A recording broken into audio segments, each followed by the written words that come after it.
So T, how in the world is you supposed to generate like $5,000 a week just from dropping free YouTube videos by going at a click farm's pace? And think of it, I actually got something to say and got crazy talent. All the music is me. That's why I stayed away from the samples a little bit. Let you see my Hartford Conservatory musical training background. Yeah, music prodigy since 9 years old. They pulled me out of school. I thought I was in trouble. Next thing I know, I'm going to this university with 25 member bands and all kind of instruments I never seen before in the hood. Right, pulled me right out of the hood. We was playing Mary Had a Little Lamb on the recorder, and I guess somebody seen something in that. Teacher got on the phone, you know. I thought he caught me playing or something like that, you know, just being a kid. I was like, damn, he about to call my mother or something. About to get in trouble, maybe, not paying attention in class.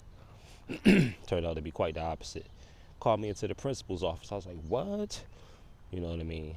By then, I was like, yo, did a family member die? Because I was a good kid. I wasn't really in trouble for nothing. Straight A student, too. So I was like, nah, well, it ain't nothing unless they, you know what I mean? Even then, it was like, nah, I ain't see nothing. I wasn't there.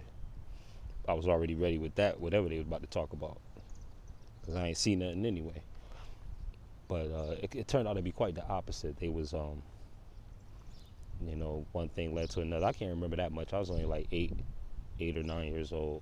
But next thing I know, I'm at this, you know what I mean? Like, we playing like band theory. We in these rooms where there's nothing but keyboards in there. And you playing this sheet music. It was really like an academy. It was like built like a real house, like a house from down south though, like a you know what I mean? Like you step in, it was like it looked almost like Candyland from Django. Like the whole layout was like that, you know what I mean? And you just like all day. So I figure I bring that into it because you know, when you're around that a lot too, you tend to pick up on that stuff. So figure I add some more musicality to it because I do see this little gap between ultra digital and sample, and I figure I got the freehand, the air, and the training to meet it right in the middle. You know, to meet it right in the middle. So you know, that's that on that. To make the digital sound like real instruments. And if you understand what's going on with the needles and all of the engineering, all of that kind of stuff, you know, I don't know the technicalities, but through trial and error, I'm learning what all of those things do. Like different layers of compression, different layers of spacing, different layers of instruments, different layers of spacing through instrumentation, take a reverb on or off to simulate wind or breath. These things I'm learning by trial and error. But as it goes on, you know, you perfect what you practice at. And I came in the world doing this, so that's 40 something years, 41 years. I can't say I was doing it at one. No, I can't say that. So maybe like 30, 35 years maybe I've been doing this.